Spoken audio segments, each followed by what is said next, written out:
네, 안녕하세요. 한국지리 13번째 시간입니다. 교재 32페이지 보도록 하겠습니다.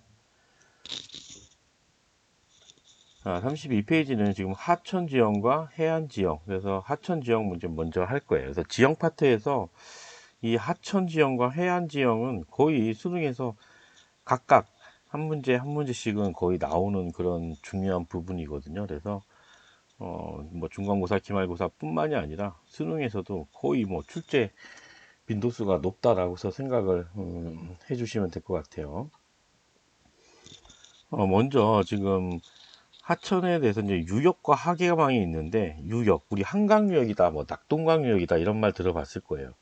그럼 유역이 뭐냐 했더니 하천으로 빗물이 모여드는 범위, 그 범위를 하천에 빗물이 모여드는 그런 범위를 우리 유역이라고 해요. 그래서 분수계로 나눈다. 분수계는 산줄기, 주변보다 좀 고도가 높은 지역, 산이 이렇게 있으면 여기를 중심으로 A 지역에 떨어진 비는 이쪽으로 흘러내려갈 테고 B 지역에 떨어진 물들은 이쪽으로 흘러내릴 거예요. 그러면은 여기 지역이 A 유역이 되는 거고 여기 지역이 B 유역이 되는 거예요. 지금 분수계는 좀 점선으로 되어 있는데 선생님이 파란색으로 표시해 볼게요. 이렇게 파란색으로 이렇게 표시했습니다. 이거 분수계예요. 주변보다 약간 높다라는 얘기죠. 여기 보면 그렇게 표시가 돼 있어요. 지금 보면은 여기는 낮고 조금 높아졌습니다. 낮아지고 여기도 이렇게 높아졌다 낮아졌어요. 이게 산이란 얘기죠. 그러니까 여기도 높아졌다가 이렇게 낮아지고 있어요. 그죠? 여기 떨어진 물들은 여기 안에 떨어진 물들은 다 어떻게 A 유역이고 결국은 모여서 이쪽으로 흘러간다라는 얘기예요. 요 B 지역 안에 떨어진 물들은 다 B 하천을 통해 가지고서 이렇게 빠져나간다는 얘기예요. 그럼 그 밖에 여기 있는 물들은 다른 분수계죠. 여기 떨어진 물은 다른 분수계일 테고 여기 분수계가 바로 이런 유역을 나눈다. 그리고 그 안에를 유역 분지다라고 해서 이렇게 표현하기도 합니다. 다시 돌아와서 하계망을 봤더니 하나의 본류와 이에 함유하는 수많은 지류로 이루어진 전체의 수계, 수는 물숫자야. 물숫자. 이게 하나의 유역이에요. 하나의 유역. 그리고 여기가 지금 분수계니까는 산줄기가 이렇게 여기가 주변보다 고도가 높은 지역이에요. 여기 안에 떨어진 빗물들은 분명 다 이쪽으로 빠져나갈 거야. 빠져나갈 거야.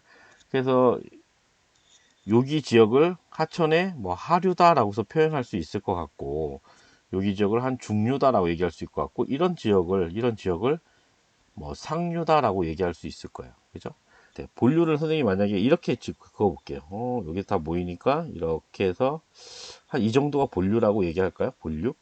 이렇게 여기 본류라고 그냥 요 상류까지 이렇게 얘기를 할게요. 나머지는 다 뭐가 되는 거야? 지류, 가지야 가지, 가지. 이런 것들이 다 모여서 어떻게 되는 거야? 이 비본류로 모여가지고서 여기로 이렇게 빠져나가게 되겠죠.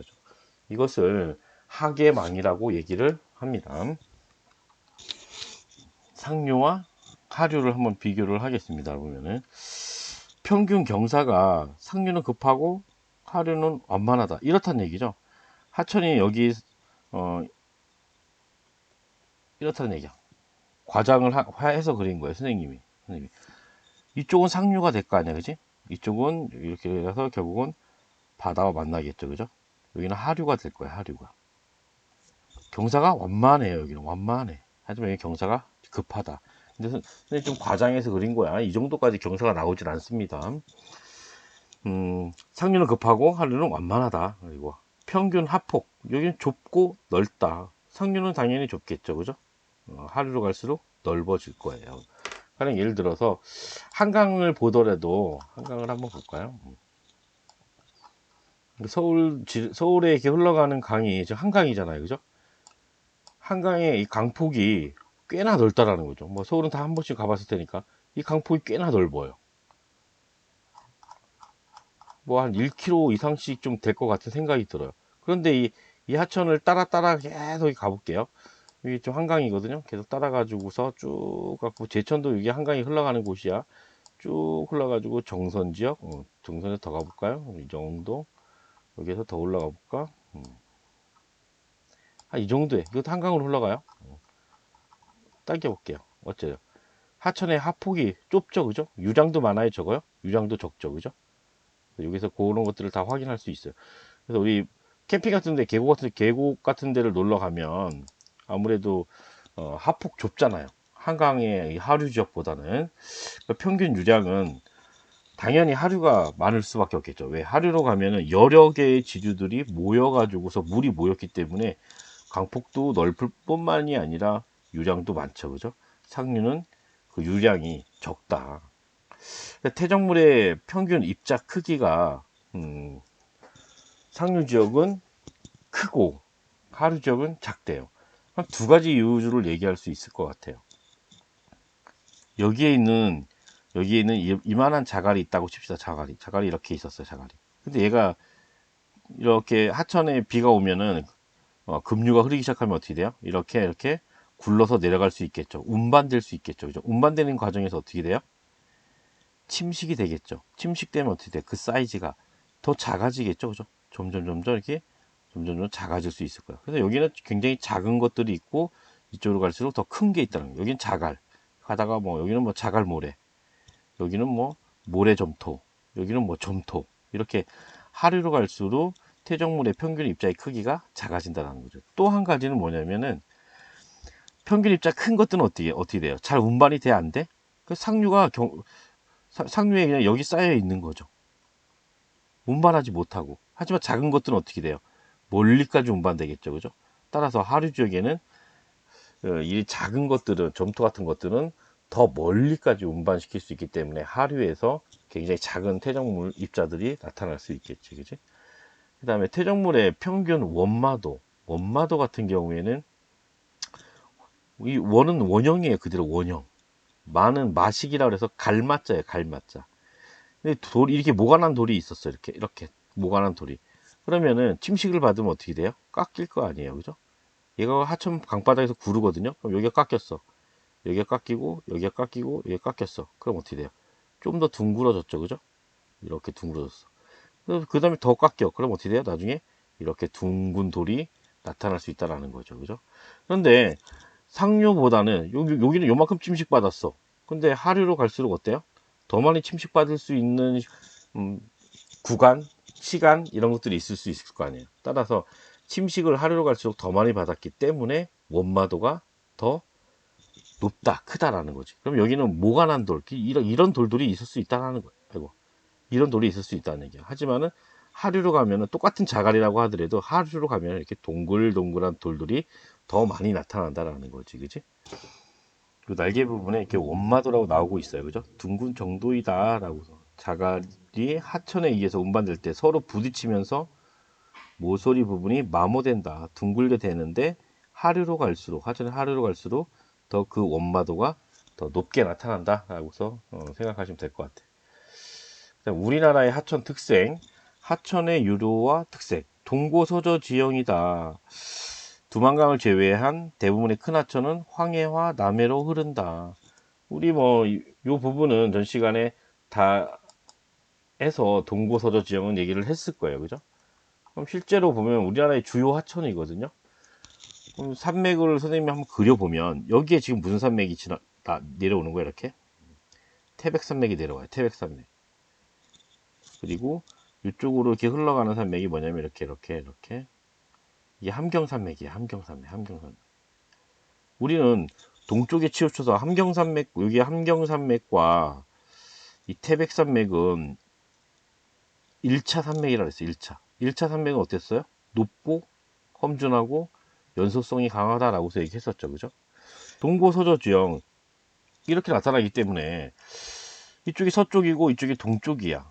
동쪽에 치우쳐서 윤기량이 많았어요. 경동성 요공운동에 의해서. 그러면 이쪽은 어때요? 유역분지가 넓을 가능성이 크고 이쪽은 유역분지가 면적이 굉장히 적어요. 이쪽은 또 하천이 어때요? 길어요. 이쪽은 하천이 어때요? 짧아요. 따라서 긴 강들은 여기 지금 백두산이 있고 우리나라에서 제일 규모가 큰 강이 압록강이거든요. 이렇게 길게 흘러가. 뭐 대동강, 뭐 예성강, 뭐 임진강, 이게 북한강과 남한강이 합쳐져서 이게 한강. 북한강도 한강이고 남한강도 한강이에요. 제천에 지금 청풍호수에 있는 게 청풍호수가 바로 남한강 줄기예요. 남한강을 막아놓은 거야. 충주 때문에 막아놔서 호수가 생긴 거예요. 여기 지금 북한강과 남한강이 만나는 곳을 양수리 또는 두물머리라고 이렇게 불러요. 양수, 양쪽에 물이 만나는 곳, 북한강과 남한강이 만나는 곳, 두물머리, 두 개의 물이 만나는 곳, 두물머리 이렇게 불러요. 그 다음에 여기 보니까 이렇게 금강도 있고요, 만경강도 있고, 뭐 영산강, 섬진강, 이렇게 낙동강 이렇게 나와. 대부분의 긴 하천들이 어때요? 주요 하천들이 서쪽이나 또는 남쪽으로 흘러가고 있다. 동쪽으로 흘러가는 하천 중에서 좀 긴 강은 두만강 하나뿐이에요. 나머지는 어때요? 남한에는 그려져 있지도 않아. 왜? 태백산맥 여기 있으니까 너무 짧아. 그래서 주요 하천이 아니라는 거지. 북한에 일부 있지만은 그 하천의 길이가 어떻다? 그리 길지 않다. 대부분의 긴 하천, 긴 하천 또는 큰 하천들은 서해 또는 남해로 흘러간다 라고서 기억을 해 두시면 될 것 같아요.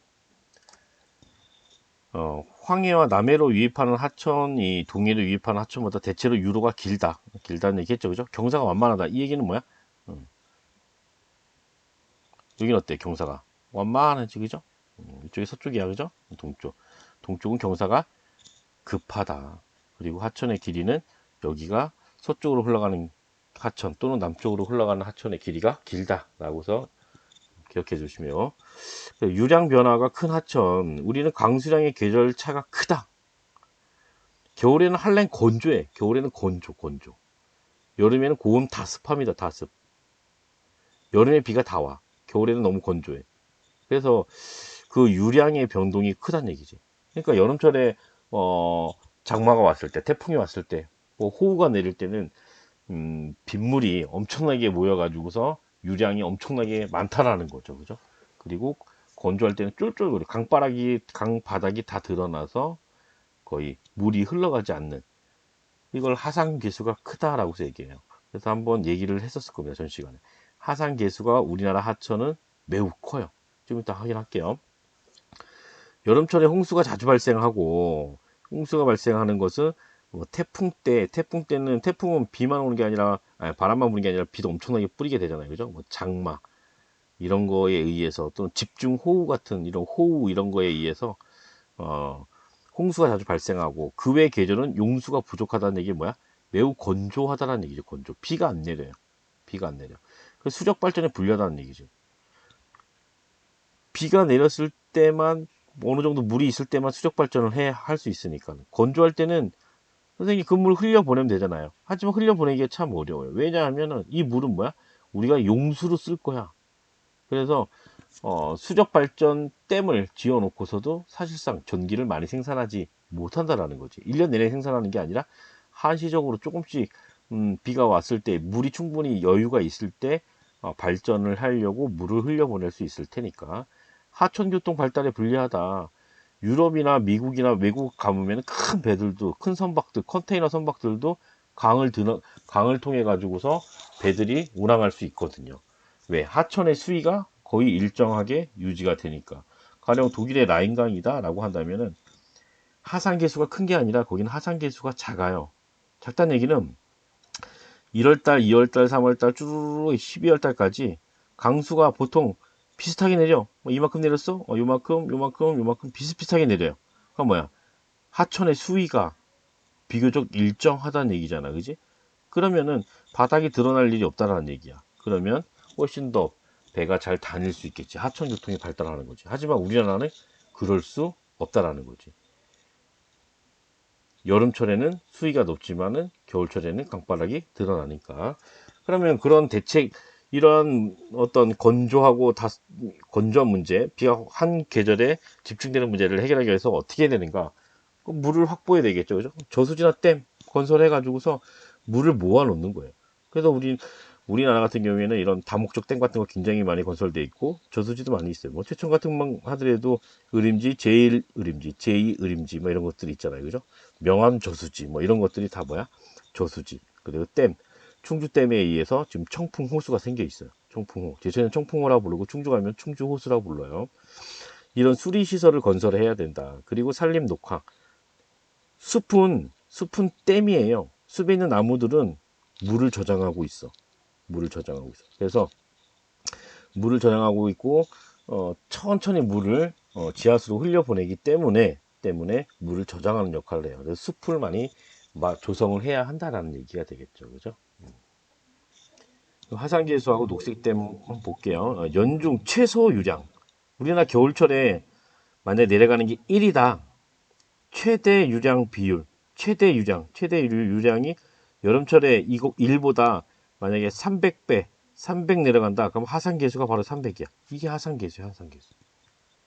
우리나라의 하산계수는 지금 댐이 건설돼서 그렇지, 댐이 건설되기 전에는 거의 다 200 후반, 300 또는 400이 넘어갔거든요.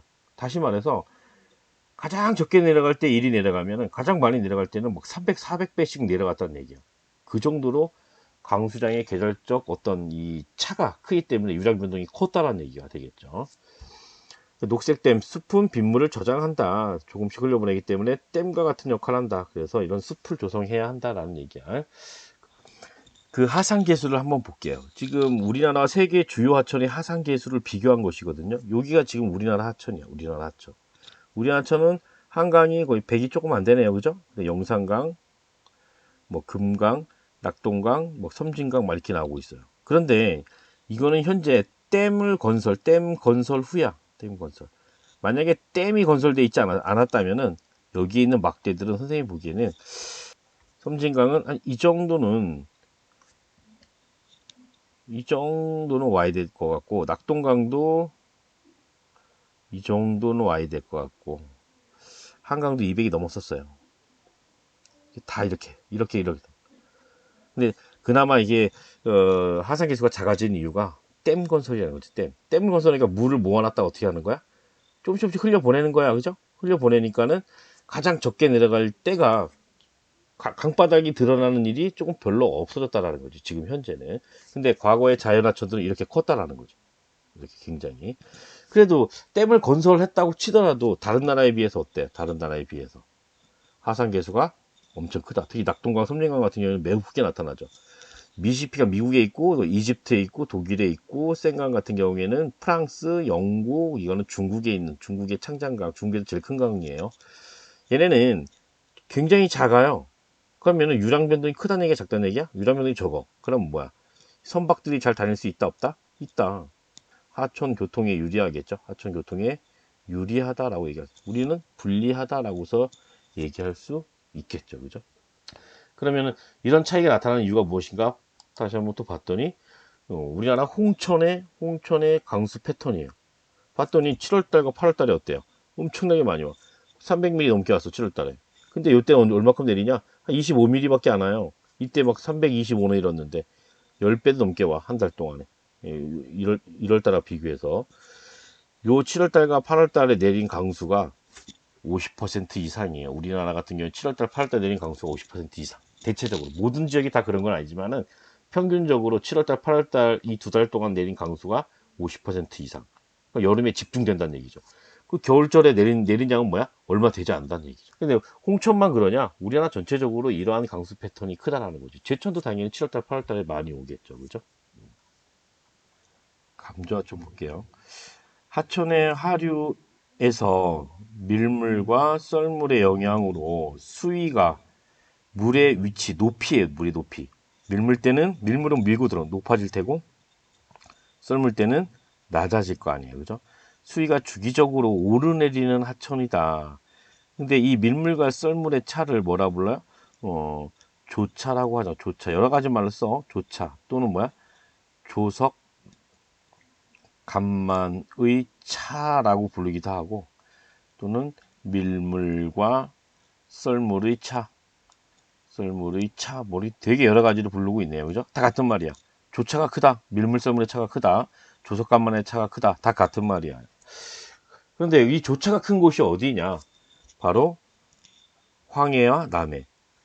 우리나라에서 조차가 가장 큰 곳이 선생님 점 찍어볼까요? 여기가 제일 커요. 이게 아산만이거든요. 아산만. 여기에서 멀어질수록 조차가 작아져요. 여기에서 멀어질수록 조차가 작아져. 여기가 조차가 제일 큰 곳이다라고 얘기할 수 있어. 그러면 밀물썰물의 차는 하루에 2번씩이 일어나거든요.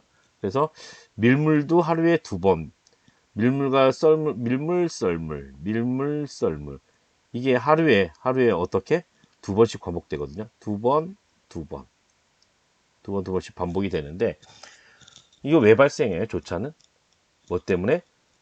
모든 어떤 질량을 가진 것들은 뭘 가지고 있어? 인력. 서로 끌어당기죠. 그죠? 당겨요. 조차에 가장 큰 영향을 미치는 것은 달이에요. 달. 그 다음에 또 태양. 태양도 영향을 미쳐요.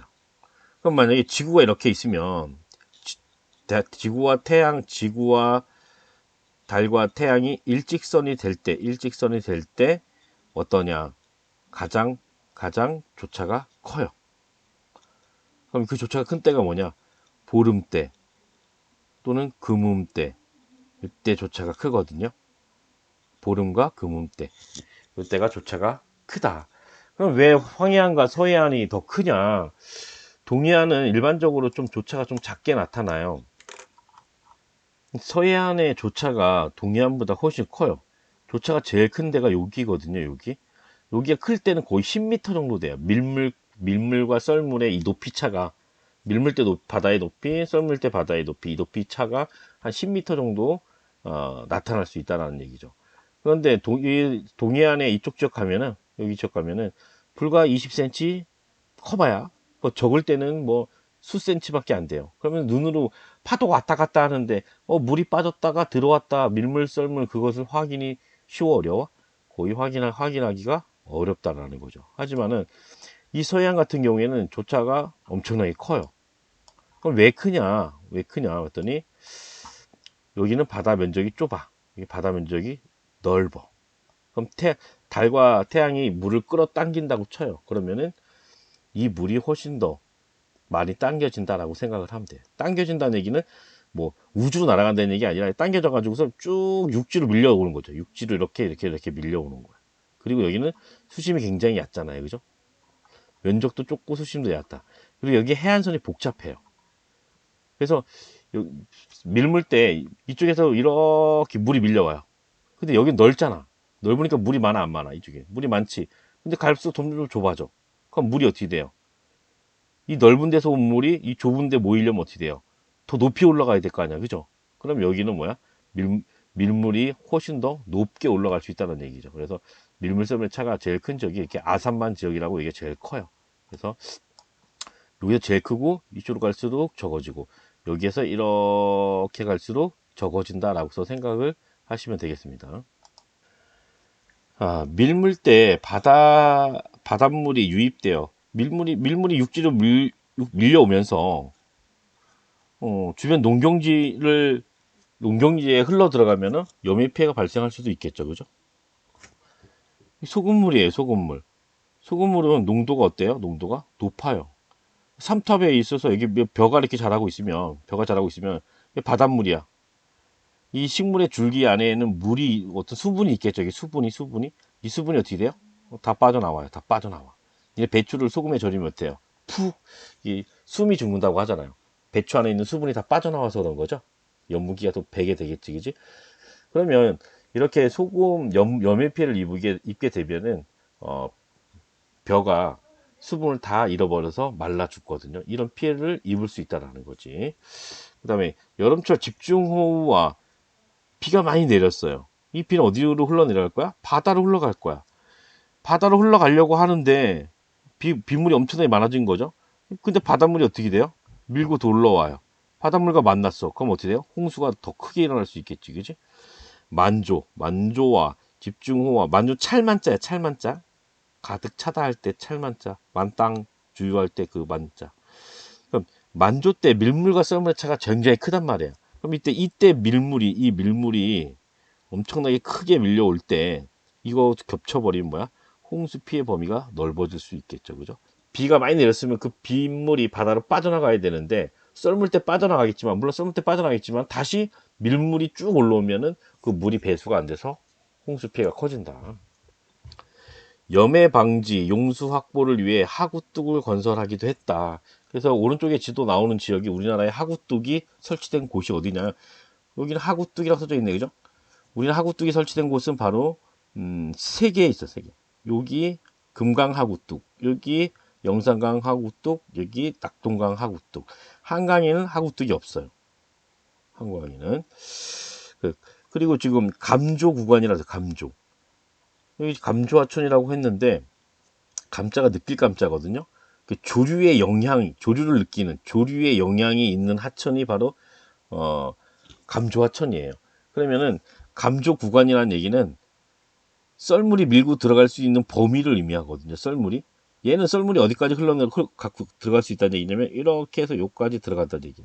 얘는 썰물이 여기서 여기까지 들어갈 수 있고, 아니 썰물이나 밀물, 바닷물이 밀물 때 이렇게 여기까지 올라가는 거야. 낙동강이 가장 많이 올라가네요. 여기까지 이렇게 올라갈 수 있다는 얘기야. 밀물이 강물을 거슬러서 바닷물이 강 쪽으로, 강 상류 쪽으로 이렇게 상류 방향 쪽으로 이렇게 흘러서 들어가는 거죠. 그죠? 물론 상류까지 갈 수는 없겠지만은 방향으로 얘기할 때. 그래서 금강과 영산강과 낙동강, 금강, 영산강, 낙동강에 하구뚝이 설치되어 있다. 염해를 방지하기 위해서 바닷물이 들어오는 것을 막 차단한 거야. 바닷물 들어오는 걸 차단. 좀 이따 사진을 확인할게요. 용수를 확보하기 위해서. 여기에 있는 물은 바닷물이 아니야. 왜? 막았어. 바닷물 못 들어와. 그러니까 여기는 뭐야? 담수야, 담수. 짜지 않은 물. 따라서 농업용수로 사용하고 뭐 여러 가지 공업용수로 사용할 수 있는 그런 물이에요. 이거는 용수를 확보하기 위해서 하구뚝을 건설했습니다. 하지만은 물은 흘러야 되잖아요. 그죠? 이렇게 막아놨어. 이런 어떤 환경에, 연안 환경, 어떤 생태계에 영향을 미칠 수 있겠죠. 그죠? 여기에서 여러 가지 퇴적 물질들이 뭐 흘러서 내려가기도 하고 유기물이 바다로 흘러 내려가기도 해야 되는데 그걸 인위적으로 차단했기 때문에 환경에, 생태계에는 뭐 좋지 않은 영향을 줄 수도 있겠죠. 그죠? 감좌천을 좀 더 한번 봐볼게요. 지금 여기가 아까 선생님이 얘기한 아산만이야성. 평택인데 지금 980cm래요. 조차가. 2016년 11월 14일 슈퍼문이 떴을 때야. 그럼 뭐야? 이때가 보름이겠지, 보름. 선생님 보름과 금음 때 조차가 가장 크다 그랬잖아요. 그죠? 밀물 썰물의 차가. 밀물과 썰물의 차가 980cm, 거의 10m 정도 돼, 10m 정도. 근데 여기로 하면 어때요? 조금 작아졌죠, 그죠? 위로 올라가면 더 작아져요. 그 다음에 이렇게 오니까 뭐야? 여기 400cm, 4m 작아졌죠, 그죠? 그 다음에 여기 마산 오니까 2m래요. 여기는 좀 더 커지게 됐지만은 이쪽으로 갈수록 이렇게 또 밀물과 썰물의 차가 작아진다. 라고서 얘기할 수 있어요. 며칠 전에 우리나라에서도 한 일주일 정도 된 것 같아요. 뉴스에서 보니까는 뭐 슈퍼문이 떴다라고서 이렇게 뭐 전 세계에 슈퍼문이 떴다, 우리나라도 떴다, 뭐 이렇게 뉴스를 봤었었는데 그때도 아마 밀물과 썰물의 차가 매우 크게 나타났겠죠, 그죠? 그래서 지금 가나 다 지역이 있는데 한강 하류의 지점별 수위 변화라고 나오고 있어요. 그럼 지도에서 여기 가나다를 확인을 한번 하고 갈게요. 여기가 지금 서울이에요. 서울에 이렇게 중심이 흘러가는 강이 한강이 한강. 한강이 쭉 이렇게 흘러가지고서 여기에서 임진강을 만나요. 임진강을 만나가지고서 이렇게 해서 서해 바다로 빠져나가요. 이쪽이 이제 서해 바다야. 황해. 근데 지도상에 지금 포인트가 찍힌 곳이 어디냐면 하나 여기 다시 돌아가서 보면 강화 여기 나 다 여기 하나 찍혀 있고요. 여기가 가야 여기는 나 그다음에 여기는 다야 다 가 나 다 가가 어디랑 가까워? 바다. 바다랑 가장 먼 데가 나. 다시 돌아가서 볼게요. 가는 바다랑 가까운 지역이야. 그러니까는 밀물과 썰물의 영향을 가장 크게 받겠지. 가면서 조금 덜 받아. 가면서 조금 덜 받아. 그리고 조금 더 올라가면 아예 밀물이 올라오지 않겠죠. 제천에 여기 청풍호수까지 밀물이 올라오거나 그러진 않잖아요. 그죠? 밀물이 올라올 수 있는, 밀고 올라올 수 있는 그 거리는 뭐 하류에서 그렇게 얼마 되진 않거든요. 길어봐야 뭐 한 20km? 뭐 이 정도를 넘지 않을 거예요, 보통. 그래서 어느 정도 영향을 미치는 그 구간을 뭐라 부르는 거야? 감조 구간. 그리고 밀물이 밀고 들어오는 하천을 감조 하천. 그러니까 밀물의 영향, 조류의 영향을 받는 곳이다. 그런데 이거를 선생님이 왜 말하냐면 가나다 위치 포인트 확인하세요. 그러면 가 지점의 밀물 썰물의 차가 지금 보면 이 초록색, 녹색이에요, 녹색. 지금 하루거든요. 여기서 1시부터 그 다음날 여기 그날 22, 23, 24, 그 다음날 1시네요. 여기 그 다음날 1시. 24시간을 체크를 해봤더니 수위가 높아졌어, 여기. 플러스, 여기는 마이너스. 그럼 여기 뭐야? 여기는 밀물이죠, 그죠? 밀물. 여기는 뭐야? 썰물이 되겠지, 썰물. 밀물 2번, 썰물 2번 왔다 갔네요, 그죠? 그리고 요 차이가 뭐가 돼? 요 차이가 조차가 되겠죠. 조차. 이 날짜는 봤더니 조차가 1m, 2m, 3m, 4m, 5m, 6m. 약 6m 정도의 조차가 있어요. 여기는 한강인데 갓때는 한 6m 정도 조차가 발생했다. 근데 나지점 봐봐요. 가지점은 6m, 나지점은 바다에서 조금 더 멀어졌습니다. 그랬더니 어때요? 여기 4.5m, 여기 뭐 0m, 여기 4.5m 좀 넘겠네, 그죠? 여기는 뭐 한 50cm 정도 되겠네, 그지? 차이가 여기는 어느 정도 돼? 한 4.5m 정도 돼. 4.5m 정도 되는 것 같아요. 4.5m 정도. 안 육지 쪽으로 좀 들어왔더니, 그쵸, 그죠? 역시 얘도 뭐야? 밀물 2번, 썰물 2번 일어났습니다, 그죠? 그런데 나 다지염 더 안쪽으로 왔더니 그 차이가 거의 밀물 썰물의 차가 밀물과 썰물의 차이 잘 안 보여, 그죠? 여기 밀물인가? 밀물, 썰물, 썰물. 근데 그 차이가 어때요? 50cm 정도밖에 안 돼. 0.5m 정도밖에 안 나타나지 않고 있어요. 이 말은 뭐야?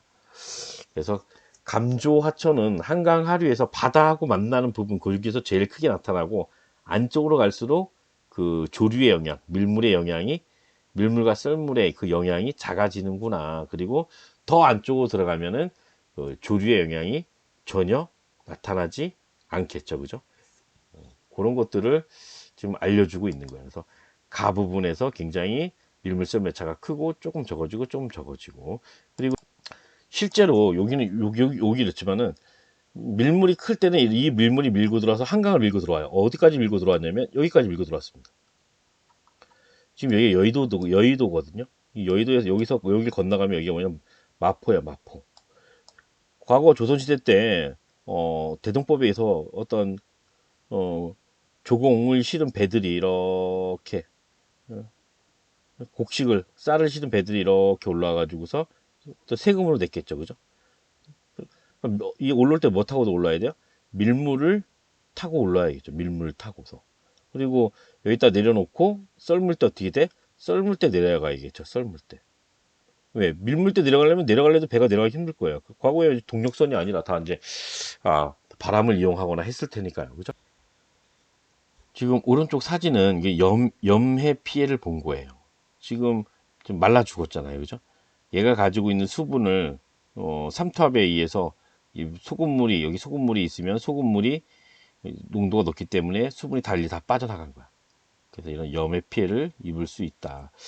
그리고 요거 같은 경우에는 만조 때 홍수하고 겹치면 이렇게 더 큰 홍수가 일어날 수 있다라는 것들이고 요거는 금강 하구뚝. 이쪽이 지금 강 쪽이고 이 너머 쪽이 지금 바다 쪽이거든요. 그래서 수문을 이렇게 닫아놨다가 바닷물의 수위가 내려갔을 때 바깥쪽 바닷물 수위가 내렸을 때 얘를 배수를 하게 되는 거죠. 이 물은 평상시에는 어떤 농업용수나 어떤 용수로 이용할 수 있습니다. 그래서 요 하구뚝을 선생님이 한번 확인해 볼게요. 여기 금강이 여기를 흘러가거든요. 쭉 당겨서 보면은 하구뚝을 찾을 수가 있습니다. 이게 지금 금강 하구뚝이에요. 지금 사진에서 본 곳이 바로 이거야. 지금 자동차 도로, 하구뚝은 도로로도 이용되고 여기가 지금 짜지 않은 물, 담수야, 담수. 이 물은 여기 주변 농경지를 이렇게 이용할 수 있어요. 근데 이 하구뚝이 없었을 때는 어떻게 된 거야? 이 하구뚝이 없었을 때는 바닷물이 지금 썰물 때네요. 바닷물 다 빠졌잖아, 그렇지? 근데 이 바닷물이 밀고 들어오면 어떻게 되는 거야? 여기까지 다 잠길 수 있다는 거죠. 이런 농경지까지. 그럼 어떻게 돼? 이 농경지 다 논이거든요, 이거. 여기 뭐야? 염해 피해를 입을 수 있을 거 아니야. 그래서 그런 것들을 막기 위해서 바닷물이 들어오지 못하도록 하구뚝을 쌓고 여기에도 방조제 같은 것들을 이렇게 높게 쌓아가지고 바닷물이 들어오는 것들을 이렇게 막았다라고 생각을 하시면 돼요. 그리고 평상시에 여기를 열어놓는 것이 아니라 닫아놨다가 여기 수위가 낮을 때 이 물을 배수해야 돼요. 왜냐하면 여기 바닷물 수위 밀물 때 여기 이 수물 여러분이 없어요. 바닷물이 들어올 거 아니야. 그럼 이 물이 뭐야? 바닷물하고 섞여. 그럼 이 물은 짠물이 되지, 그지? 그러면 이건 농업용수 사용할 수 없겠죠, 그죠? 그리고 공업용수로 사용할 수도 없습니다. 그래서 이렇게 만든 시설들을 하구뚝이란다. 염해 방지, 또 뭐 용수 이용, 또 교통로로 이용되고 있다 정도 기억하시면 될 것 같아요. 여기 외에도 뭐 다른 지역에도 하구뚝이 또 있습니다. 한 개만 더 확인해 볼게요. 그러면은 낙동강 하구뚝 볼게요. 낙동강. 이게 지금 부산과 김해 사이에 여기 흘러내려 이렇게 나온 게 낙동강이거든요. 낙동강 나중에 두 줄기로 나누어져. 그런데 지금 여기 이렇게 당겨보면 여기에도 그런 시설들이 있는 거예요. 막혀 있는 거예요. 이게 지금 배수 시설이에요. 이거를 닫았다 열었다 하는 거죠. 닫았다 열었다. 선생님 보기엔 여기는 지금 어떤 시기들이 물이 흘러 내려가는 것 같으네요. 그죠? 물을 배수하고 있는 시기인 것 같기도 해요. 그리고 이쪽으로 이렇게 가면 여기에도 똑같이 그런 시설들이 있어요.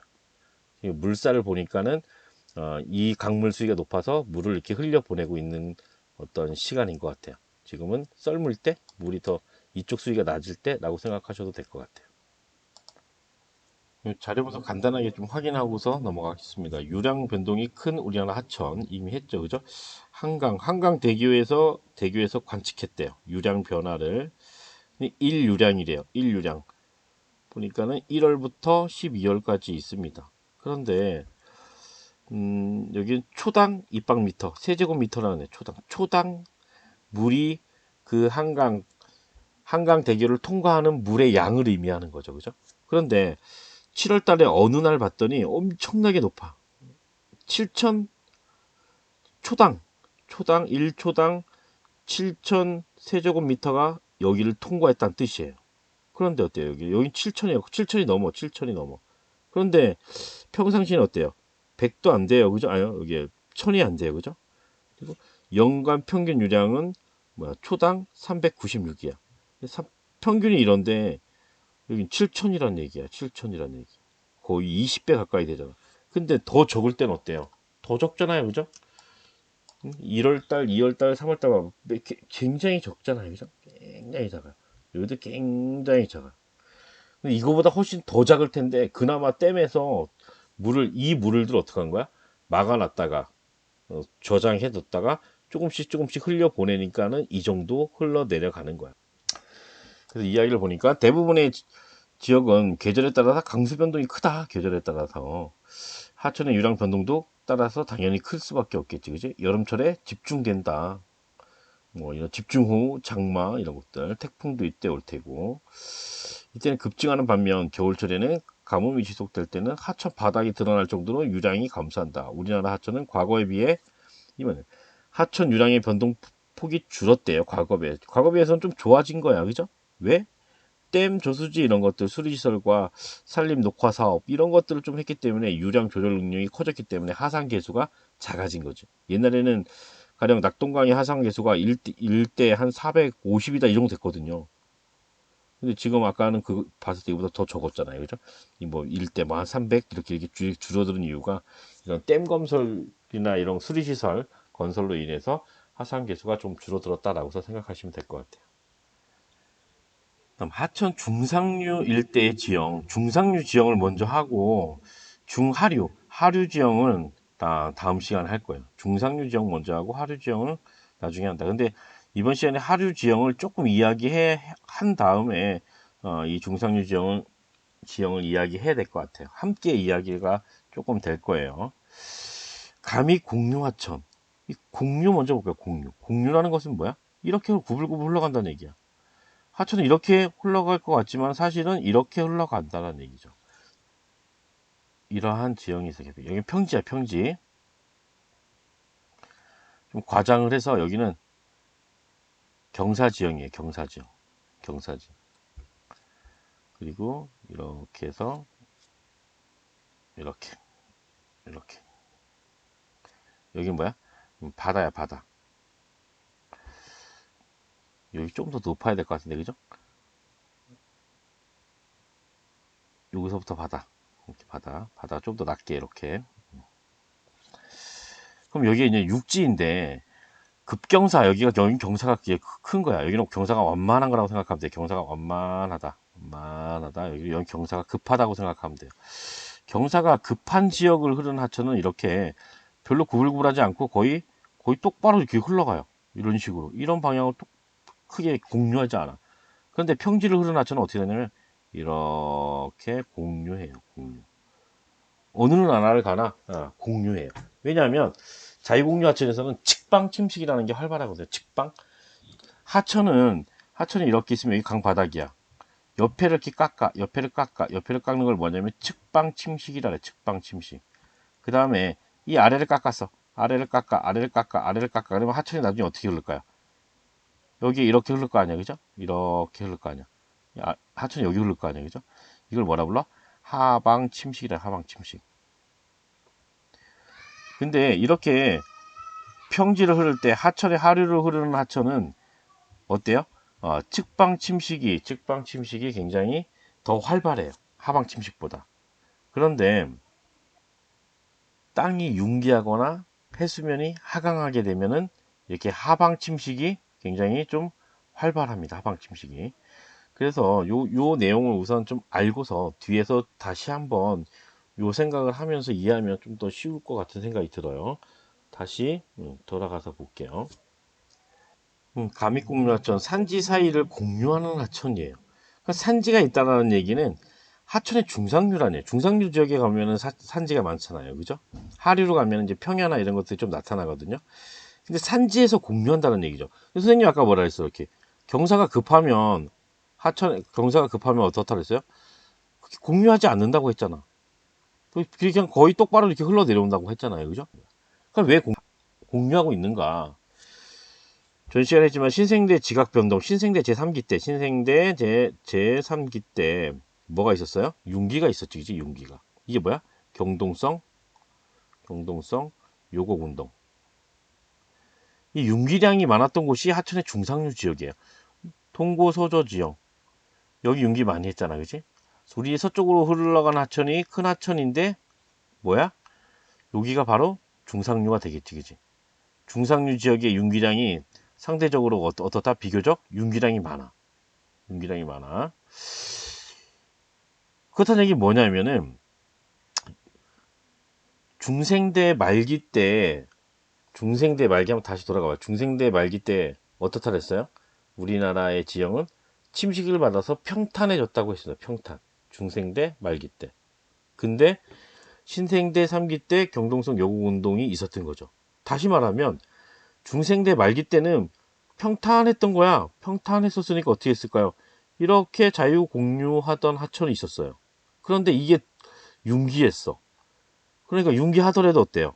융기하더라도 요 하천이 그대로 모양이 어느 정도 남아 있는 거죠. 그래서 공유하고 있는 거야. 전 시간에 고위평탄면 했잖아요. 왜 고도가 높은데 평탄한 면이 나타나고 있는가? 한반도가 뭐 융기했기 때문이다. 평탄했던 지형이 융기하고서 평탄하게 남아 있는 것이다라고 했잖아요. 그죠? 그 융기의 지형이 증거가 두 개가 나온 거예요. 중요하거든요. 고위평탄면. 한반도가 융기했다는 증거. 두 번째 나왔습니다. 감익공유하천. 한반도 융기의 증거예요. 세 번째로 좀 이따 보겠지만은 하안단구.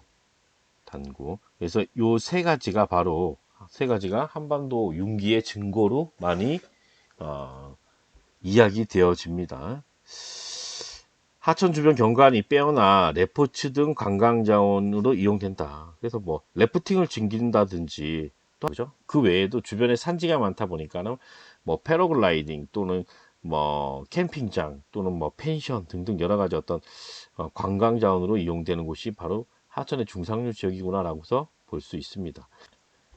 여기는 감익공유하천이 아니라 자유공유하천이야. 감익공유하천을 이해하려면 우선 자유공유하천을 이해해야 되거든요. 자유공유하천은 하천의 하류에서 평야 지역을 흐른 하천을 자유공유하천이라 그래요.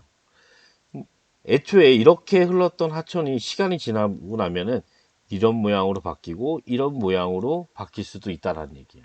근데 여기는 다음 시간에 할 거예요. 여기 봐봐요. 공유하는 정도가 어때요? 점점 어때요? 더 커졌죠. 여기서는 별로 공유하지 않아. 근데 여기서 조금 더 공유하고 공유도가 좀 더 커졌고 여기서는 조금 더 커졌어요. 그러니까 결론적으로 여기하고 비교해보면 어때요? 얘는 구불구불하지 않아 별로. 얘는 구불구불해요. 왜 그러냐? 그것을 밑에서 한번 보도록 할게요. 하천이 이렇게 흘러내려오면 위에서 내려오는 거야. 여기서 지금 하천이 이렇게 흘러내려올 때 이쪽을 뭐라 그러냐면은 이쪽을 공격사면이라 그래요. 공격사면. 이쪽을 뭐라 그러냐면 퇴적사면이라 퇴적사면. 왜 공격사면이라고 하느냐? 유속이 빨라요. 유속이 빠르면 뭐야? 여기를 물이 계속 탕탕 칠 거 아니야. 침식된다는 얘기, 침식. 유속이 빨라서 침식이 더 잘 되는 곳이야. 유속이 빠르니까. 상대적으로 그 반대편을 봤더니 유속이 느려요. 그래서 퇴적작용이 활발해요. 여기는 퇴적이 돼. 퇴적사면. 퇴적. 시간이 지나면 얘가 어떻게 되는 거야? 여기를 깎고, 여기 더 지나면 어떻게 돼?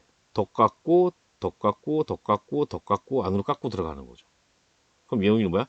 여기 쌓이고, 좀 더 쌓이고, 좀 더 쌓이고, 좀 더 쌓이고, 좀 더 쌓이고. 그럼 어떻게 돼요? 유로가 이동하겠죠, 유로가. 여기도 지금 봐봐요. 여기가 지금 침식 사면이거든요. 요만큼 깎였어. 요만큼 더 깎였어. 여기 더 깎였어. 내 퇴적 요만큼 여기다가 쌓아놨어. 근데 네 퇴적된 게 어떻게 된 거야? 이쪽으로 여기에 쌓아놨던 게 여기다 더 쌓아놓은 거야. 여기다 쌓아놨던 거, 여기다 쌓아놨던 거 이렇게 쌓아놓은 거야. 유로가 어떻게 돼요? 이동했다라는 거지. 실제 여기 유로는 선생님이 보기에는 이런 유로가 아니라 어땠었어요? 맨 처음에 유로는 요거처럼 만들려면은 뭐 이렇게 해서 이렇게 해서 이렇게 해서 이렇게 흘러가던 하천이었었는데 유로가 어떻게 됐어? 바뀌었잖아요, 그죠? 얘 이쪽으로 이렇게 이동했고 얘 이쪽으로 이렇게 이동했어요. 바뀌었죠, 그죠? 이렇게 한쪽 사면은 침식이 일어나고 한쪽은 퇴적이 일어나면서 유로가 변경되거든요. 자유공유 하천은. 미국의 미시시피 강을 가면은 그 공유하는 것들을 엄청나게 좀 잘 쉽게 관찰할 수 있거든요. 이게 지금 미시시피 강이에요. 지금 다 가볼까요? 유로의 변경이 굉장히 많아요. 지금 보면 지금 이게 지금 물 흘러가는 거거든요. 그런데 어때? 과거 여기 흘렀다는 얘기야. 이거 목을 자른 거야. 여기 다 물이 흘렀던 곳이에요. 과거에 물길이 어때요? 계속 바뀌었어요. 그러니까 공격 사면에 침식이 되면서 유로가 계속 바뀌는 거예요. 여기 다 물이 흘렀던 곳이야. 옛날에는 여기 이쪽에서도 물이 흘렀던 것 같아요. 그죠? 이쪽에서도 흘렀던 것 같고. 그러니까 현재의 물길과 과거의 물길은 굉장히 물길이 여러 번 바뀌었다라고 얘기할 수 있어. 왜냐면 이 평야 지역이야. 고도가 높지 않아. 때문에 높은 산이 있으면 깎으려면 오래 걸리겠지만은 그냥 평지야. 그러다 보니까는 유로 이동을 굉장히 쉽게 많이 할 수 있다라고서 얘기할 수 있습니다. 아무튼 이렇게 만들어진 게 뭐다? 자유공유하천. 이 자유공유하천이 어떻게 된 거다? 이 자유공유하천이 융기한 거다. 융기한 게 뭐다? 감익공유하천이다 라고서 얘기할 수 있습니다. 평야를 구불구불하게 흐르는 자유공유하천이 있었다. 그럼 이때 시기가 언제냐면 중생대 말기. 왜냐하면 중생대 전기 때와 중생대 어떤 중기 전기 때가 언제였어요? 뭐 이때는 속림변동 같은 거 있었잖아요. 속림변동 같은 거 있었고, 이때는 뭐 있었어? 대보조사 운동. 이때 격렬하게 어떤 지각변동이 있었거든요. 그래서 이때 높은 산지도 막 있었습니다. 근데 중생대 말기 때 어떻게 했더랬어요? 다 평평하게 다 깎았어. 평평 비교적 평평하게 깎은 거지. 이게 중생대 말기야. 그러다 보니까 뭐가 발달한 거야? 자유공유 하천이 발달한 거야. 어떻게? 이렇게 구불구불 이렇게 흘러가는 하천이 발달한 거야. 그런데 신생대 3기 집안의 용기로 하천의 바닥을 판다. 선생님이 뭐라 그랬어? 하천 침식은 어디까지 진행된다 그랬어요? 침식 기준면이 뭐라 그랬어? 이게 바다야, 바다. 침식 기준면은 어디다? 여기. 이게 바다야. 여기 위를 흐르는 하천은 어디까지 깎으려고 하냐면은 끝까지 깎으면 여기 밑에까지 깎으려고 그래요. 만약 여기 밑에까지 깎는데 성공했다고 치면 어떻게 되는 거야? 높은 산지가 이렇게 있고 높은 산지가 이렇게 있고 여기 이렇게 나타나는 거죠. 여기가 요 면이 뭐 해수면다가 같을 때까지 얘가 바닥을 계속 깎으려고 그래요. 바닥을 하방 침식이 바닥을 깎으려고 그래. 해수면하고 같을 때까지 깎으려고 그래요. 근데 지금 보니까 얘가 융기했어. 그럼 어떻게 돼요? 바닥을 파는 거지. 원래 하천이 여기 흘렀던 거예요. 그 전에 하천은 지금 보면 여기에서 이렇게 해서 여기 흘렀던 하천이야. 이렇게 여기가 하천의 바닥이었어요. 그런데 어떻게 돼요? 하천이 지금 이 밑에 흘러가고 있잖아, 그지? 이 밑에 흐르고 있다는 얘기는 무슨 얘기냐면은 바닥도 이만큼 깎았다는 얘기고, 바닥도 이만큼 깎았다는 얘기고, 얘도 이쪽으로 이렇게 이동했다는 얘기예요. 그럼 이 얘기는 뭐야?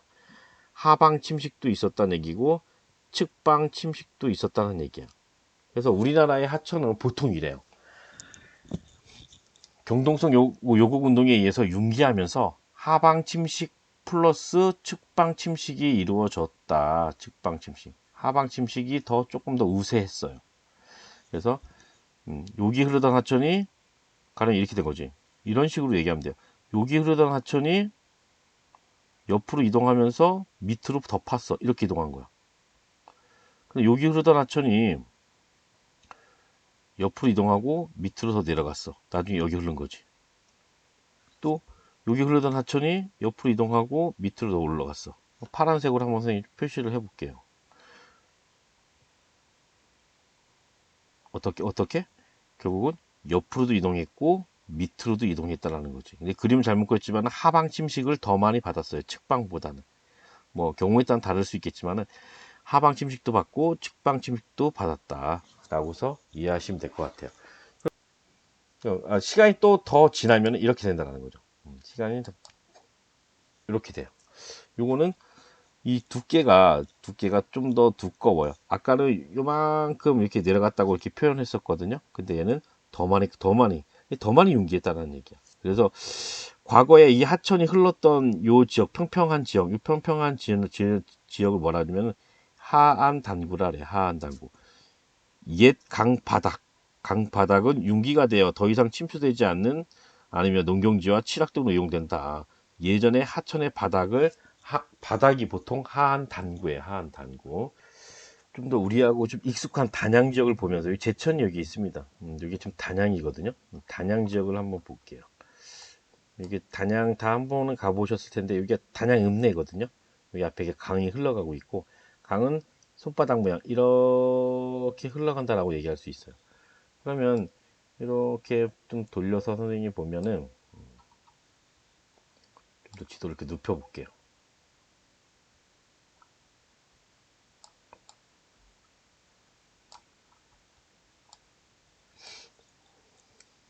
지금 현재 하천은 여기를 흘러서 이쪽으로 흘러가고 있거든요. 근데 이 하천이 예전에 여기 흘렀던 게 아니라 여기 흘렀다는 얘기야. 여기보다 여기가 더 높죠, 그죠? 여기를 흘렀어요. 이렇게 흘러서 흘러갔어요. 하천이 여기 흘러갔던 거야. 그런데 어떻게 된 거야? 밑에도 파고 옆에도 파고 측방 침식, 하방 침식. 그래서 여기 흐르던 하천, 이렇게 흘러가던 하천이 이렇게 흘러가다가 이쪽으로 흘러가다가 이게 밑에 이쪽으로 흘러간 거죠. 그래서 이쪽으로 이동한 거야. 그리고 이 밑으로 또 하방 침식에 의해서 고도가 더 낮아진 거고 여기 높게 흐르던 하천이 이 밑에서 흐르고 있는 거죠. 그죠? 하방 침식에 의해서 그렇게 이야기할 수 있습니다. 그럼 사진으로 국어 사진을 통해 갖고 하나씩 좀 설명을 아니다, 좀 위에 하고서 해야 되죠.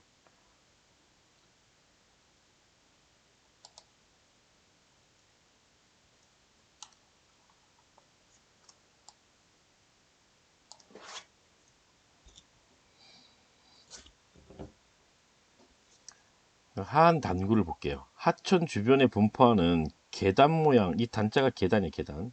하한은 하천 주변이라고 생각하면 돼요. 계단 모양의 지형으로 과거 하천의 바닥이었다. 대부분 하천의 바닥이었어, 우리나라에서는. 또는 범람원 뒤에서 할 거야. 범람원이 집안의 융기 또는 해수면 하강에 따른 하천 침식에 의해 형성되었다.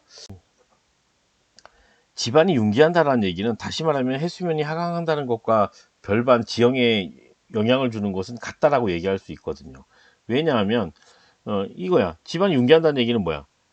원래 이런 지형이 있었다고 칩시다. 이런 지형. 그리고 바다가 이렇게 있었어요. 바다가. 근데 얘가 융기했어. 얘가 융기했어. 융기한다는 얘기는 어떻게 된 거야? 얘가 이렇게 높아진 거 아니에요. 그죠? 두 개를 지어볼까? 이렇게 된 거야. 그럼 상대적으로 예전에는 이게 괜히 주었네. 이렇게 있었다고 칩시다. 예전에 고도가 이만큼밖에 안 됐는데 높이가 높아졌어, 그지? 해수면이 더 낮아진 것처럼 느껴질 거 아니야, 그지? 거꾸로 이런 지형이 있었습니다. 근데 해수면이 바다가 이렇게 있었는데 해수면이 어떻게 돼? 이렇게 하강했어요, 하강. 그럼 똑같잖아요, 그죠? 그래서 지우개도 또 역시 한번 여기 지어볼게요. 그러면 예전에는 요만큼 높이밖에 안 됐었는데 이렇게 높이가 높아진 것 같잖아요. 해수면 하강과 집안의 융기는 결국은 지형에 영향을 주는 거는 같아요. 해수면이 하강하거나 집안이 융기하면은 침식이 활발해져요. 하천의 침식. 선생님 침식은 어디까지 강한다 그랬어요? 해수면, 해수면 침식 기준면이라 그랬잖아요. 그죠? 해수면 하강한 데까지 깎으려고 하고 또 집안이 융기하면 융기한 만큼 깎으려고 하거든요. 하천 침식에 의해서 형성된다. 그러니까 바닥을 파가지고서 생긴 지형이 바로 하한 당구란 얘기예요. 당구면은 고도가 비교적 높다. 예전에 하천이 흘렀던 곳이지만은 현재는 고도가 높아요. 하천보다. 따라서 비가 많이 와도 쉽게 침수되지 않고 퇴적층에서 둥근 자갈이나 모래가 분포한다. 이 둥근 자갈이나 모래나 분포한다는 얘기는 이거 무슨 얘기냐면은 과거 하천이었거나 하천 또는 과거 바다였다라는 얘기야. 현재 바다나 하천이 아닌데 이것이 발견된다라는 얘기는 물과 관련된 지형이거든요. 이거 물. 둥근 자갈과 이런 모래나 이런 것들은 과거에 물이 있던 지형, 과거에 하천이 흘렀던 지역이나 또는 과거 바닷가였다라는 거지, 그지? 음. 왜 하천에서 어떻게 돼? 강바닥에서 구르면서 자갈이 동글동글해지거든요. 우리 강가에 가면은 동글동글하고 맨질맨질한 이런 돌들을 발견할 수 있잖아요. 그것들이 바로 고도가 높은 매도 동글동글한 돌들이 발견된다는 얘기는 과거에 거기가 하천이었다는 어떤 증거로 이용돼요. 현재는 이 하한 단구는 농경지로 이용되거나 또는 취락 또는 하나 더 쓰면 교통로로 이용되고 있습니다. 교통로. 그러면 하한 단구가 만들어지는 그런 과정을 한번 보도록 할게요. 여기가 지금 단양이 아까 봤던 구글어스 중에 지금 하천이 이렇게 흐르거든요. 이쪽 방향으로 이렇게 흘러가고 있는 거예요. 이렇게 돌아서 이렇게 가믹공유라고 불렀죠. 가믹공유. 그런데 이 한쪽에 이렇게 발달한 여기를 뭐라고 그러냐면 단구라 그래. 단구. 선생님 단구는 뭐라 했어? 과거에 하천이 흘렀던 곳이다. 또는 뒤에서 범람원 하겠지만은 과거에 범람원이었던 곳이다라고 얘기해요. 근데 주로 우리 한국지리에서 우리나라에서 단구를 보통 시험 문제에서 다룰 때는 대부분 이 단구는 과거에 하천이 흘렀던 지형이에요. 대부분이요. 그러면 어떻게 만들어졌냐라는 것들을 좀 보면 오늘날의 하천은 여기 흐르고 있지만 과거의 하천은 여기 흐르지 않았다는 얘기죠. 이게 융기하기 전에는 아마 평평할 때 이 평지를 흘렀을 거예요. 여기 산과 여기 산을 이렇게 연결을 해볼게요. 이렇게 하면은 물론 지금 여기 양방산이고 여기 대성산인데 여기가 훨씬 더 높아요. 현재는. 그런데 선생님 생각에는 여기에는 이 침식되기 전에 이것보다 더 높은 산이 있었을 것 같은 생각이 들어. 이렇게 산이. 그리고 여기에 이렇게 하천이 흘러가고 있었겠죠. 여기에 이렇게 흘러가고 있었겠죠. 고도가 높은 곳에서 공유하면서 자유공유 하천이 이렇게 고도 높은 상태에서 흘러가고 있었던 거야. 그런데 어떻게 돼요? 얘가 융기하니까 어때요? 바닥을 깎은 거죠, 바닥을. 그래서 과거의 하천은 선생님 보기에는 이렇게 보면 여기도 단구거든요. 이렇게 해서 과거의 하천은 여기에 흘렀어요. 빨간색을 그냥 물로 할게요. 이렇게 물이 여기 하천이 여기 있었어요. 그런데 어떻게 된 거야? 선생님이 얘가 바닥도 파고 옆으로 이동했어요. 그럼 어떻게 됐을까요? 그 다음에 어디를 흐르게 된 거야?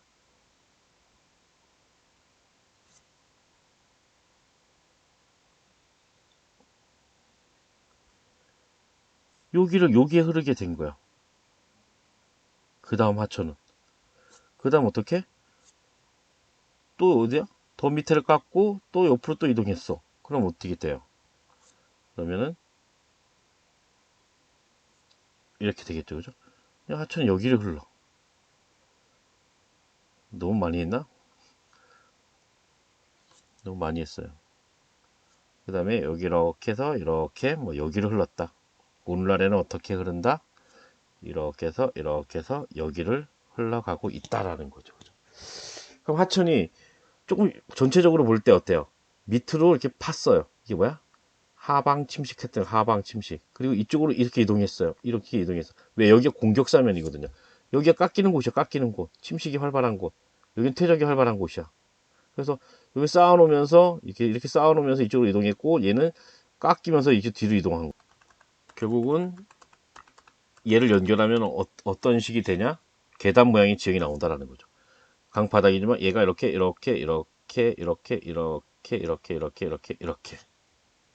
그래서 여기가 뭐야? 단구. 여기가 단구. 여기가 단구가 되는 거죠. 여기는 좀 뺄게요. 이렇게 층상에 이 단구 지형이 나타난다는 거죠. 여기 단구, 여기 단구, 여기 단구. 높이가 다른 단구가 여러 개가 나타날 수 있다라는 거야. 지금 A, B, C라고 되어 있는데 A하고 B를 단구라고 할게요. 지금 A와 B가 좀 단구의 좀 형태가 좀 강한 것 같아요. 그러면은 과거의 하천은 어디로 흘렀다는 얘기야? 여기를 흘렀다는 얘기야. 여기를 흘렀다는 얘기야. 그럼 가장 오래된 시기에는 어떻게? 여기에 이렇게 하천이 흘렀다라는 거죠. 그리고 하방 침식이 진행되고 어떻게 된 거야? 여기로 이렇게 흐르게 된 거지. 그 다음에 현재는 어때요? 여기를 흐르고 있어요. 결론적으로 얘가 밑으로 내려가고 여기까지, 그리고 또 밑으로 내려가고 옆으로 이동했고 옆으로 이동했고, 하방 침식 플러스 측방 침식. 우리나라의 하천은 대부분 이래요. 한쪽은 급경사, 한쪽은 완경사. 그 완경사지에서 뭐가 나타난다? 단구가 나타나. 이런 하천을 생육사행 하천이라고 불러요. 생육사행 하천이라고 불러. 생육사행 하천. 측방 침식과 하방 침식을 동시에 진행되는 하천. 그런데 융기 속도가 매우 빠르면은 이렇게 나타나지 않아요. 지금 이건 비대칭이잖아요, 그죠? 여기를 반을 딱 나누었을 때, 현재 하천을 반을 나눴을 때 여기 비대칭이거든요, 비대칭. 근데 우리 교재에서 보면 대칭적인 게 좀 나타나거든요. 여기를 반을 나누어 가지고, 이렇게 반을 나누어 가지고 보면은 대칭적이야. 반을 나눠서 보면 여기도 단구가 있고 단구가 있고 대칭적으로 나타나거든요. 근데 이런 단구는 우리나라에서는 거의 나타나진 않아요. 그 구글어스 사진을 가지고서 몇 개 또 다른 지역을 한번 볼게요. 단양의 영춘이에요, 영춘. 지금 하천이 어떻게 흘러오고 있냐면은 이렇게 흘러오고 있는 거예요. 이렇게 해서 이쪽 방향으로 흘러가고 있는 거야. 어떻게 하고 있어요? 공유하고 있죠, 공유. 자유공유 하천이 융기한 다음에도 공유하고 있다. 이런 하천의 중상류인 것을 뭘 한다? 감히 공유 하천이다라고 한다고 그랬죠, 그죠? 그리고 이렇게 좀 기억해 두면 좋지 않을까 생각이 들어. 여기를 사람이 혀 모양이잖아, 혀, 혀야, 혀. 혀의 끝, 이 혓바닥 쪽, 여기가 뭐야? 단구야, 단구. 혀 바깥쪽에 뭐야? 강이 있고, 그 바깥쪽, 여기는 뭐야? 급경사. 여기가 뭐야? 공격사면이에요, 공격사면. 여기가 퇴적사면. 퇴적사면 쪽에 뭐가 발달한다? 단구. 이 단구는 뭐로 이용된다? 농경지로 이용되고, 취락, 마을이 들어서고, 교통로로 이용된다라는 거죠, 그죠? 실제적으로 이렇게 교통로가 있거든요. 교통로 이렇게 지금 도로 지나가는 거 보이죠? 이게 도로. 그죠? 도로 지나가는 거 보이잖아, 도로. 도로로 이렇게 많이 이용되고 있어요. 역시 여기도 마찬가지겠지? 여기가 공격사면, 여기가 혓바닥, 퇴적사면. 이게 단구야, 단구. 밑에 있는 단구, 여기 위에 있는 단구. 선생님이 옛날에는 강이 여기 이렇게 흐르다가, 이렇게 흐르다가, 이쪽으로 이렇게 바뀐 거예요. 여기도 마찬가지야. 이렇게 흐르다가, 이렇게 바뀐 거야. 강이, 하천이. 이거 우리 교재에 나온 지역이에요. 덕천이라는 지역. 요거는 지금 하천이 이렇게 흘러가고 있는 거야. 이쪽으로 이렇게 흘러가고 있는 거야. 여기 앞에 볼까요? 여기 뭐야? 급경사처럼 보이죠, 그죠? 여기가 공격사면, 이 반대편 여기가 뭐야? 혀처럼 이렇게 된 부분, 여기가 단구야, 단구. 퇴적사면. 지금 여기 퇴적지형 보이잖아. 이게 모래가 막 쌓이는 거야, 모래 같은 거. 뭐 여기 뭐 자갈도 있을 테고, 여기 퇴적됐잖아. 이쪽은 침식이야, 침식. 그리고 한 가지 좀 빠뜨린 게 있었던 것 같은데, 하나 더 얘기를 해보면, 이쪽 공격사면이잖아. 그래서 이 단면도로 이렇게 그려보면 이쪽은 수심이 깊어요. 이렇게. 이쪽은 수심이 더 깊고 이쪽으로 갈수록 얕아져요. 이렇게 얕아져. 여기가 깊고 여기가 얕다. 이쪽에. 그러니까 공격사면은 침식사면 쪽으로는 수심이 깊고 이쪽으로 단구 쪽으로 갈수록 퇴적 지형이 있다 보니까는 수심이 얕아진다 라는 것들도 참고로 기억해 두시면 될 것 같아요. 탐구 활동 확인해 볼게요. 하한 당구의 형성과 이용. 요거는 지금 뭐야? 아직 융기하기 전이야. 융기하기 전. 그런데 어떻게 됐어요? 집안이 융기했다. 따라서 뭐야? 바닥을 깠죠. 하방 침식. 근데 실제로 우리나라에서는 하방 침식만 이루어진 게 아니라 플러스 뭐가 일어났다. 우리나라에서는 측방 침식도 이루어져요. 그래서 바닥을 깎다 보니까는 얘가 융기한 만큼 나도 바닥 깎을 거야 하면서 바닥 깎고 내려간 거야. 바닥을 깎고 내려가서 하방 침식이 이루어졌어. 얘가 융기하다 보니까는 여기가 예전에 얘하고 같았었는데 여기가 뭐야? 단구가 된 거야. 단구. 단구 면이라래요. 그리고 여기 절벽을 뭐라 불러? 고도 차이가 나타나는 절벽을 단구에. 이 애가 봐야 절벽이에요. 절벽. 그리고 좀 더 크게 해서 보면 이게 오래된 단구라면은 새로운 단구가 여기서 좀 만들어진 거야. 새로운 단구가 또 만들어지고 있어요. 2차 단구. 오래된 단구, 새로운 단구. 그리고 얘가 또 나중에 또 밑에서 또 새로운 단구가 또 만들어질 수 있겠죠. 그죠? 하한 단구에서 둥근 자갈이 왜 발견되는가 봤더니 신생대에 발생한 경동성 요곡 운동의 영향을 받아 과거의 하천 바닥이나 범람원이 특히 하천 바닥이 우리나라에서는 집안이 융기하여 경동성 요곡 운동에 의해서 융기해서 또는 해수면이 하강한 것도 집안이 융기한 것과 같은 지형 변화를 가지고 온다고 했어요. 우리나라에서는 집안 융기야 하천 침식에 의해 형성된다. 이 때문에 하한 단구에서는 과거 하천의 흔적인 둥근 자갈이 발견될 수 있다. 그래서 둥근 자갈이 발견이 됩니다. 좀 더 확인할게요. 하한 단구는 어떻게 이용되는가? 이 단구면은 뭐야? 이 하천보다 어때요? 고도가 높아. 그래서 침수 위험이 적다. 홍수가 잘 나지 않는다라는 거지. 물이 여기까지 침범하지 않아요. 평탄하기 때문에 침수 위험이 낮고 평탄하게 농경지나 취락 도로로 이용된다. 이것도 함께 기억해 두세요. 요거는 아까 봤던 구글어스 사진 정선의 덕천이라는 지역이야. 그러면 여기를 여기서부터 이렇게 쭉 이렇게 단면도로 이렇게 그어 본다고 칩시다. 그럼 여기가 A고 여기가 B라고 합시다. B라고. 그럼 어떻게 나타날까요? A 쪽은 여기 보니까는 등고선이 어때요? 조밀하죠? 조밀. 이 등고선 한번 선생님이 한번 얘기한 적 있어요. 여기 부분은 지금 등고선이 조밀하고 여기는 간격이 좀 넓어요. 그죠? 넓어. 그럼 어떻게 나타날까? 여기가 급경사가 나타나다가 이렇게 완만하게 가다가 이렇게 이런 식으로 나타나는 거죠. 여기가 뭐야? A지역. 여기가 B지역이라고 얘기할 수 있는 거지. 지금 하천은 여기로 흘러가고 있고 여기 요런 데가 바로 단구야. 단구 요런 지역 요런 단구가 만들어서 발달할 수 있다라는 거죠. 그래서 우리나라는 대칭이 아니라 어때? 비대칭이라는 거지. 이 하천은 어떻다고 얘기할 수 있어? 과거에 여기에 1번 흘렀다가 2번 흘렀다가 3번 흘렀다가 4번 흘렀다. 이 말은 뭐야? 측방 침식도 함께 했다라는 거지. 하방 침식뿐만이 아니라 측방 침식도 이루어졌다라고서 이야기할 수 있습니다. 그래서 여기에서 과거에 하천이 흘렀다 보니까 뭐야? 둥근 자갈이나 이런 것들이 발견된다는 거지. 과거에 하천의 바닥이었기 때문에 여기에서 이런 것들이 발견될 수 있다라는 거야. 근데 선생님이 답사 갔을 때 직접 찍은 사진이거든요. 고도가 높고 요쪽이 지금 이렇게 한 단구면이거든요. 이쪽이 단구면, 이쪽은 단구애야. 절벽. 근데 그 절벽에서 이렇게 이런 또 동글동글한 돌들이 비교적 나타난다는 거죠. 그리고 그 인근에서 보니까 여기 밭이야. 여긴 단구야. 여긴 단구애야. 단구애에서 이런 것들이 노출되다 보니까는 둥근 자갈들이 잘 보일 수 있겠지. 이렇게 둥근 자갈들이 나타난다는 거죠.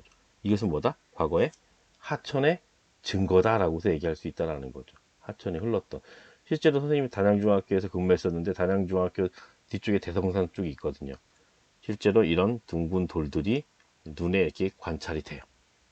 과거에 그 지역에 하천이 흘렀다라는 어떤 증거다라고서 얘기할 수 있겠죠. 가미공유화점 또 계속 반복적인데 하방 침식 작용이 활발하여 깊은 하곡을 형성하였다. 하지만 우리나라에서 뭐 측방 침식도 있었다라고 해서 꼭 기억해둬요. 측방 침식. 단양의 영춘이네요. 그죠? 영춘인데 이게 뭘 가지고서 알 수 있는 거야? 여기 지역은 어떻다라는 거야. 등고선이 뭐, 간격이 넓어요. 넓어. 근데 어때요? 이쪽은 굉장히 조밀하죠. 그죠? 여기 급경사에 급경사. 여기 원경사. 여기에 뭐가 나타나는 거야? 바로 단구가 나타나는 거죠. 단구. 그래서 지금 여기에 네모나게 점으로 이렇게 까맣게 표시된 게 뭐야? 요런 것들이 뭐야? 마을이에요. 취락. 마을이 뭐라 그래? 취락이다. 취락. 취락. 이렇게 다니는 거 뭐예요? 도로야. 도로. 도로도 발달이 돼. 도로. 그죠? 도로. 뭐 도로, 뭐 취락, 교통로, 그리고 농경지. 여기 지금 밭 표시된 거 보여요? 밭. 이런 거 농경지로 이용된다. 여기와 같은 곳이 또 여기야. 그죠? 그 협비. 지금 여기에서 단구를 다 찾아봐라 라고 한다면 얘만 단구가 아니라 얘 단구야 단구. 하한 단구. 얘도 뭐야? 단구야 단구. 얘도 뭐야? 단구야 단구. 왜? 여기도 혓바닥, 여기도 혓바닥, 여기도 혓바닥이잖아. 혓바닥에서 강 건너. 여기가 뭐야? 공격사면. 침식되는 곳이지. 여기가 뭐야? 공격사면. 조밀한 곳. 이쪽이 뭐야? 공격사면이라고 얘기할 수 있는 거지. 실제로 다시 한번 어, 확인을 해보면 이게 지금 단양이고 이게 영춘이에요. 여기가 아니라 여기 맞아요. 똑같죠, 그죠? 똑같아. 좀 더 눕혀서 볼까요? 이렇게 눕혀서 보면은 잘 보인다라는 거죠. 이쪽은 왕경사, 이쪽은 급경사. 그리고 이렇게 마을도 보이고 농경지도 보이고 여기 도로도 막 지나가고 있어요, 그죠? 그리고 여기도 뭐야? 당연히 단구죠, 단구. 여기는 산이야, 산. 돌려서 보면 급경사가 보일 것 같은 생각이 들어요. 이렇게 돌려서 볼까요? 이렇게 보면은 비교적 여기는 경사가 조금 더 급하게 나타난다라는 거지, 그죠? 이게 단양지역. 여기도 마찬가지야. 여기 지금 여기는 선생님 여기는 왜 산이 없어요? 여기 하천이 흘러서 그래. 하천이 흘러가지고서 남천 계곡이라고 하천이 흘러갖고 침식돼서 없어진 거지. 사실 이렇게 급경사에 어떤 지형이 나타나야 돼요. 이쪽이 수심이 깊고 수심이 얕고 여기는 퇴적된 게 보이잖아요, 그죠? 도로 보이죠? 도로 다 보이고 있습니다. 이렇게 이런 것들이 반복적으로 나타나겠죠, 그죠? 한쪽은 단구, 한쪽은 어떤 공격사면의 어떤 급경사 이런 것들이 나타날 수 있습니다. 그래서 이번 시간은 여기에서 마칠게요. 그래서 수고하셨고요. 다음 시간에 이어서 선상지 지형하고 뭐 이제 하천 중하류 지역, 하천 중하류 일대의 지형 이런 것들을 좀 보도록 할게요. 예, 수고하셨습니다.